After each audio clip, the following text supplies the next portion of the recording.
afternoon. I'm Gay Adams-Massey, CEO of YWCA St. Paul, and on behalf of the entire YW team, I'd like to welcome you to this discussion on domestic violence. This discussion is being held in conjunction with YWCA USA's Week Without Violence. Week Without Violence is part of a global movement of YWCAs to end violence against women and girls. We know that not all violence is acknowledged or responded to equally, and that some victims go unrecognized altogether. For more than 20 years, YWCA has set aside 1 week in October as a week without violence, when YWCAs across the country and around the world hold events, share information, advocate, and focus attention on the critical work of ending violence against women and girls. And YWCA St. Paul is committed to supporting this critical initiative this year and every year. Today's conversation is a difficult one, yet it is one our community needs to have because domestic violence has impacted so many lives. But I want you to be advised, during this program, there will be narratives from domestic violence survivors, which may be triggering for those who've experienced domestic violence. Domestic violence impacts the lives of countless individuals and their families across the United States. People of all ages, income levels, racial and ethnic communities, sexual orientations, and religious affiliations experience violence in the form of sexual assault, domestic violence, dating violence, trafficking, and stalking. The statistics on violence against women in our country are staggering. For example, 1 in 5 women has been raped in her lifetime. 1 in 3 women will experience domestic violence. And more than 3 women are murdered by their partners every day. Domestic violence is the immediate cause of homelessness for almost half of homeless women. And over 90% of homeless mothers have experienced severe physical or sexual abuse.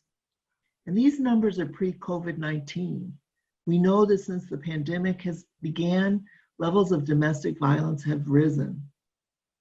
Victims of violence face many barriers to accessing resources and safety.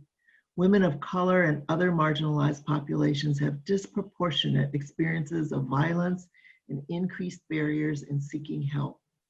Many of these barriers stem from long-standing inequity in public policy and social safety nets. At YWCA St. Paul, we are dedicated to helping and providing resources to those affected by domestic violence through our programs and services. It's part of our mission work of eliminating racism and empowering women. I want to thank you again for joining us this afternoon for this important conversation. With that, I'd now like to turn it over to Dina Zubalake, who is YWCA St. Paul's Director of Programs. Dina? Thank you, Gay. We really appreciate all of you taking the time to join the YW in raising awareness of domestic violence. At the YW St. Paul, we serve over 1,000 adults and children annually through our continuum of services. We are committed to being a safe place for individuals, youth, and families in our health and fitness center, housing for those experiencing homelessness, employment and career advancement supports, and youth leadership development. Today, we'll be taking a journey through a dramatic reading that we are calling The Tapestry of Support. As Gay said, some of this content may be triggering, and we want to make sure you take care of yourself and one another by stepping away if you need to, taking deep calming breaths, and or reaching out to a friend.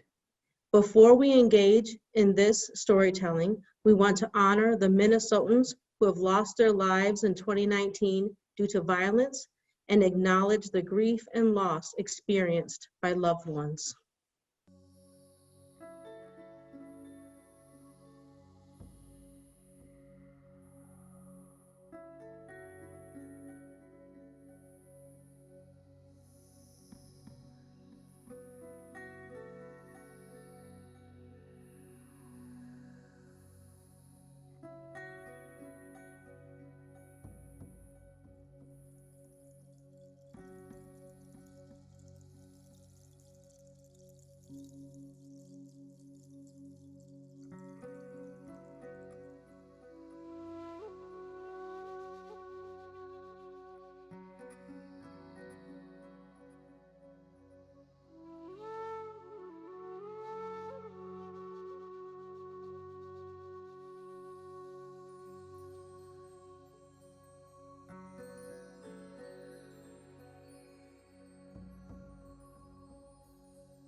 Hello, I am a survivor of domestic violence.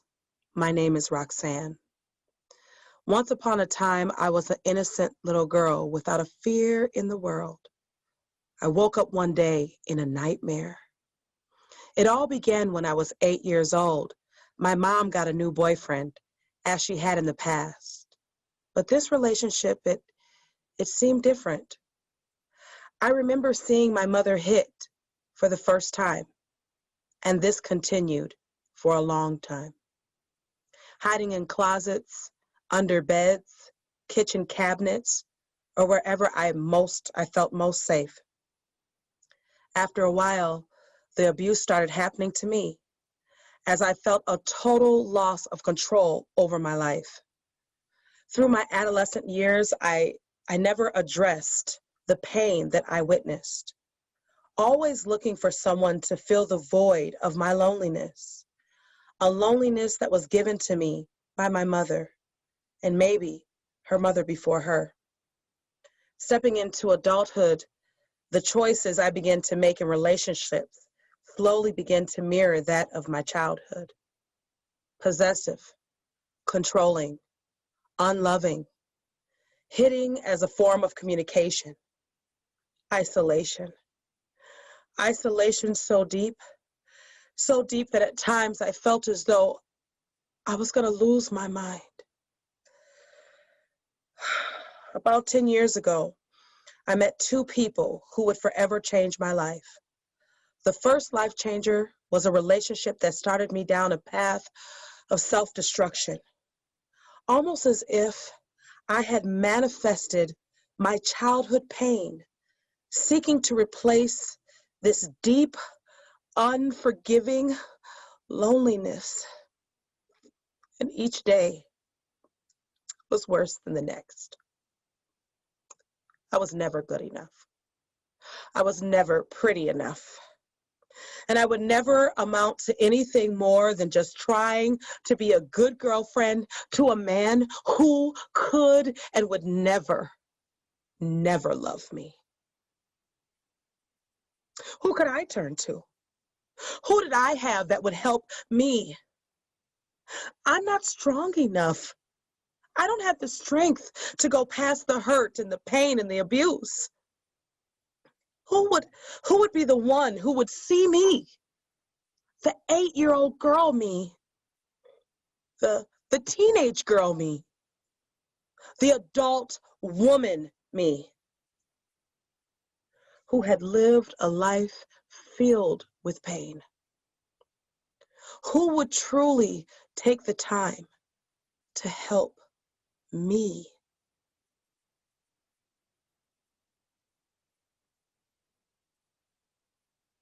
A world free of violence requires imagination and hope, while the reality of domestic violence on our communities feels overwhelming, enormous, and at times impossible to rise from.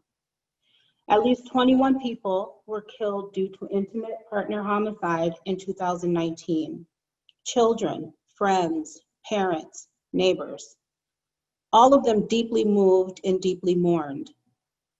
We know that these deaths are not solely the result of individual acts of violence, but a culmination of collective and widespread failures across multiple systems. Domestic violence is a pattern of coercive, controlling behavior that can include physical abuse, emotional or psychological abuse, sexual abuse, or financial abuse. Some abusers are able to exert complete control over a victim's every action without ever using violence or only using subtle threats of violence. All types of abuse are devastating to victims. Domestic violence is a pervasive, life-threatening crime that affects millions of individuals across the United States, regardless of age, economic status, race, sexual orientation, gender identity, religion, ability, or education level. High-profile cases of domestic violence will attract headlines, but thousands of people experience domestic abuse every day. They come from all walks of life. In a 24-hour survey, the National Network to End Domestic Violence found that U.S. domestic violence shelters and programs served 72,245 victims and answered 20,352 crisis hotline calls in one day alone. Abusive partners make it very difficult for victims to escape relationships. Sadly, many survivors suffer from abuse for decades. Abusive partners work very hard to keep victims trapped in the relationship. They may try to isolate the victim from friends and family, thereby reducing the people and places where the survivor can go for support. There's a real fear of death or more abuse if they leave. In fact, a victim's risk of getting killed greatly increases when they are in the process of leaving or have just left. On average, 3 women die at the hands of a current or former intimate partner every day. Through gaslighting, abusive partners cause victims to feel like they are responsible for the abuse. Gaslighting is a form of emotional abuse that abusers use to confuse and shift blame onto the victim. This often causes the victim to doubt their sanity and feel like they are responsible for the abuse and therefore able to stop it. Survivors often report that they want the abuse to end, not the relationship. A survivor may stay with or return to an abusive partner because they believe the abuser's promises to change. Intimate partner violence, including homicide, its most extreme manifestation, has a ripple effect or a circle of impact. At the center of the circle is the person most impacted by violence, the primary victim. Beyond the victim, the circle extends to the immediate family, specifically children, whose primary caregiver is often the victim and/or perpetrator. For surviving children, trauma can last a lifetime. I am the child of a strong survivor. Mom would say, let's play how to be invisible before Dad gets home. My very first memories are like a stack of Polaroid pictures. The colors are hazy. None of the scenes are in themselves a full memory. I remember last year asking my mother to describe a chair by the door, a Christmas tree, the brick fireplace, a phone being slammed down, police coming to take my father away. Although surprised by my memories of that event, she colored in the lines, telling me that her husband, my father, broke her nose and she ran away with us and never looked back. We spent that Christmas in a home for battered women. I was 5 years old. Unfortunately, 10 years later, I realized that my story is not unusual. I found that there are many battered men, women, and children in the world who suffer in silence every day, just like me. If I were to share the horrific stories of my grandmother being beaten up by my alcoholic grandfather, the story of my mother's nose broken by her angry husband, or even the sexual abuse of a childhood friend, most would agree that they too have experienced something similar or have stories of their own. I'm here to talk about being a victim of another kind of domestic violence, the kind that has no face. My eagerness to please, kind smile, and trusting attitude helped me make a lot of friends, but also lead predators to my door, behaviors I learned over the years. I was raised in a Christian home with a loving stepfather who had a kind smile. I was the second oldest of my 8 siblings, and a natural worker, so I was immediately entrusted with my younger brothers and sisters and responsibilities in the home. Because I found joy in serving others, I really didn't miss out on the social activities and events that most normal kids had. Since we were poor, we also didn't have much money for those things, so I found peace in my community youth group. I am happy for safe people, safe communities, and having support from my mom and siblings. Watching her live through the pain and make it out with community that cares means that I no longer have to be invisible. Multiple minor children witnessed intimate partner homicides and/or were left without a protective parent in 2019. 43% intimate partner homicides in 2019. Minor children were present at the scene of the homicide or directly witnessed the homicide, and 43% left behind minor children. Trauma exposure to household domestic violence and/or witnessing the intimate partner homicide of a parent can have devastating impacts on children throughout not only their formative years, but adolescence and adulthood as well. CDC Kaiser Permanente's Adverse Childhood Experiences study is one of the largest investigations of the impact of childhood experiences on lifelong health and well-being. The ACE research demonstrates that exposure to domestic violence can increase risk for physical, mental health, and substance abuse conditions. Despite assumptions that children may be too young to understand domestic violence or may not notice, exposure to domestic violence can impair children's and infants' social, cognitive, and even neurological development. No child is too young to not be impacted. Exposure can result in greater likelihood of children experiencing or perpetrating dating or domestic violence themselves, trouble concentrating in school, lack of ability to empathize with others, maladaptive coping mechanisms, and the internalization that violence and control are normal and expected. When the primary victim is a parent, children are immediately and significantly impacted. While some children are injured or killed as a part of the relationship abuse against their parent, many more children are harmed by witnessing violence. In many cases involving minor children, the need for protection was raised in a court proceeding or made known to another professional. While many children are resilient and are able to cope positively and heal, this is not always the norm. One of the strongest protective factors for children exposed to domestic violence is their relationship with the non-abusive parent. When that parent is killed, this protective factor is eroded. Positive relationships with other caregivers can be beneficial in promoting post-traumatic growth. Studies from the Children's Bureau demonstrate that informal kinship care or placing children with relatives without the involvement of child welfare system is a common practice, especially among communities of color, and is used to preserve family and cultural connections. This practice can also help lessen the instability and disruption caused by multiple placements and lack of culturally specific care. To be a safe person, I have also needed safe people. I found my voice after 10 long years of fighting for my life. And now I am a domestic violence advocate in the community. I am still too quiet at times, and I make mistakes that do not always help me feel like a survivor.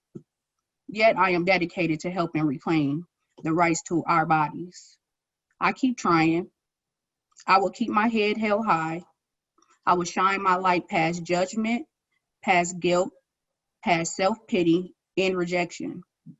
When someone pushes me beyond my boundaries, I push back. When someone needs help, I find a way. It is time that we all join together and push back.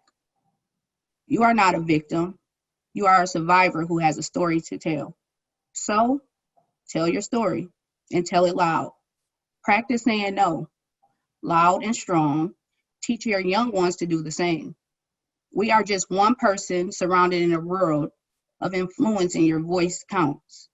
I am a safe person because someone was a safe person for me. I believe you.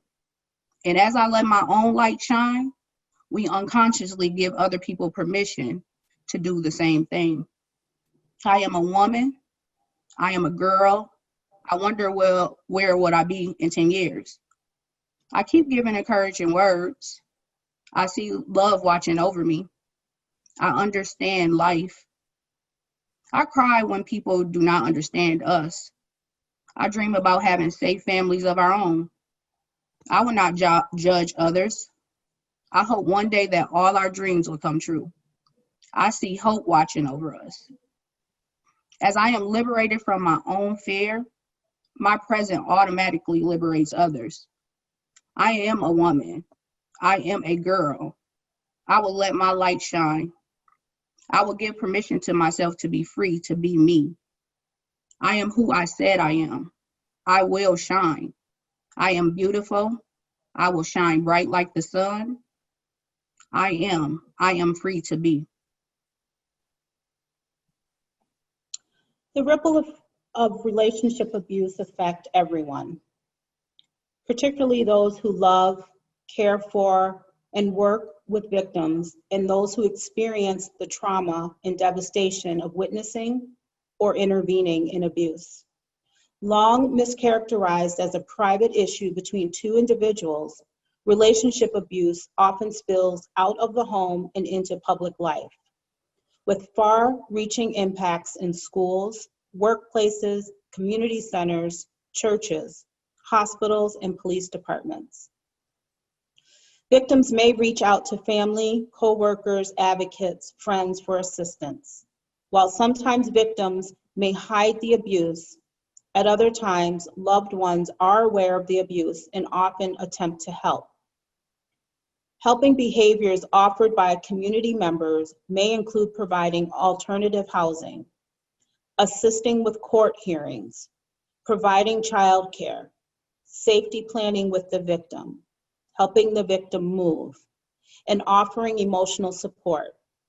Sometimes victims may decline help, and loved ones may struggle with how to support them while taking care of themselves at the same time.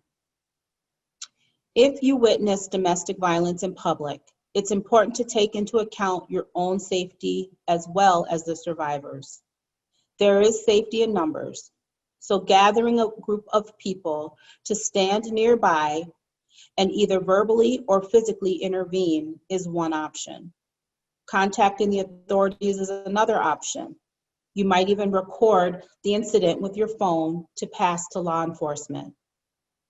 The experience of surviving relationship abuse is traumatic, and people in any stage of an abusive relationship should be able to depend on others for support as they process complex emotions and navigate next steps.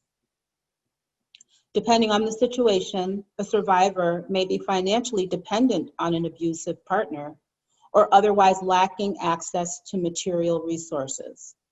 One of the most immediate ways you can support someone experiencing relationship abuse is by helping them with their material needs. Help them identify a support network to assist with physical needs like housing, food, healthcare, and mobility. These examples are by no means comprehensive, but provide an understanding of ways to support a survivor that can help protect their safety. Intimate partner violence is a public health crisis and a systemic issue. As a public health crisis, it is predictable and preventable. Implementing policy changes to our systems and institutions can lead to positive outcomes, including fewer instances of intimate partner violence and safer communities. It is important for survivors to know that the abuse is not their fault and that they are not alone.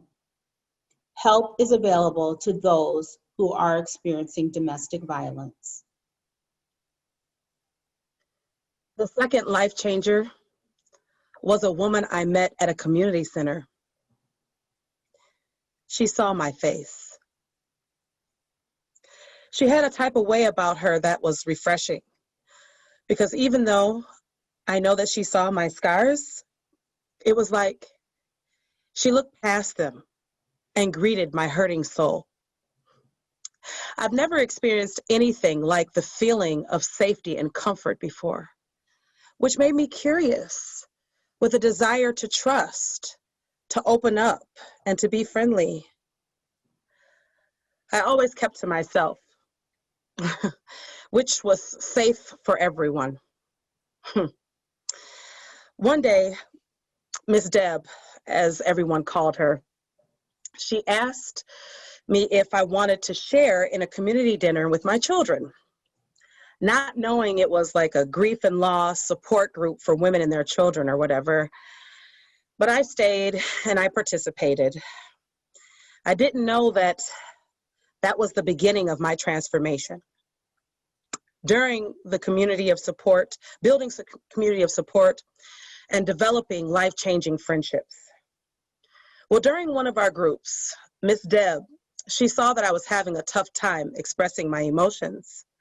And she asked me some questions that really allowed me to look at my life in a different way. She says, "Why are you not enough to be loved? Who else are you looking for?"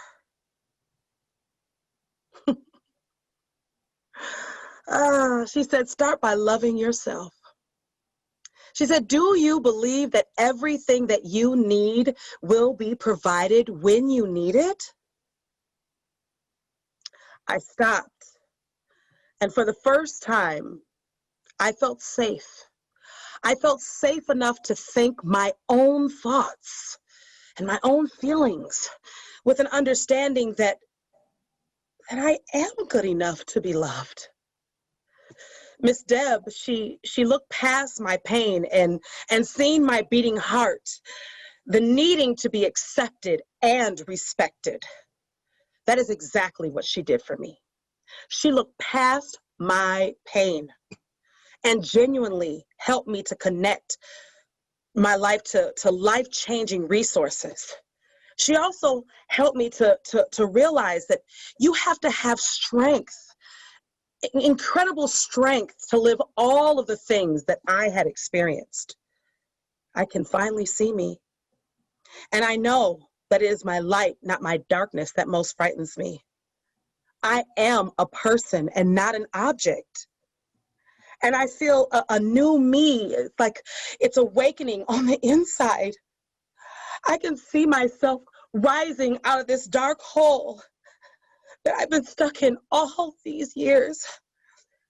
I no longer want to just be like everybody else. I no longer worry that I'm not enough. I promise to validate other women that are like me. It is my light, not my darkness, that most frightens me. And I am a person, not an object. I'm not someone that you could just forget. Look at my darkness and see my light. I am a person and not an object. How do I learn to love myself?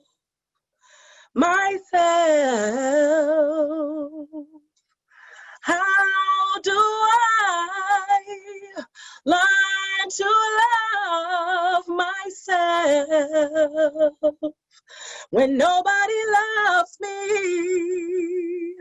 Most days I feel we're not loved enough. We need to think, we need to know, we need to trust that we can be loved by ourselves, by myself. I don't care what people say, I love myself either way. Hey, I'll stand proud, I'll stand free. It's time to stand for what we're worth. How can I learn to love myself?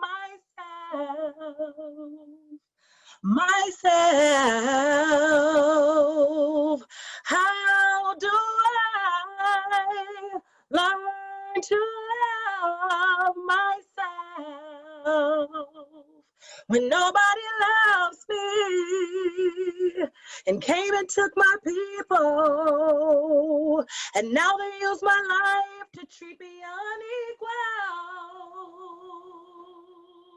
I felt locked up in chains, my life identified as a big shame.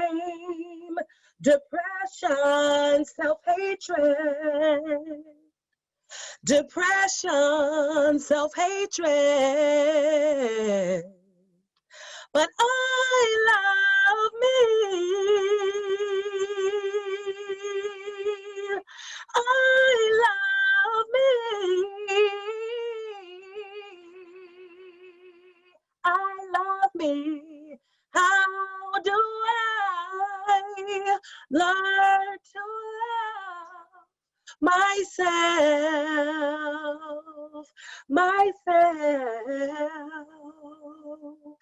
when nobody loves me? Will you love me? Please love me.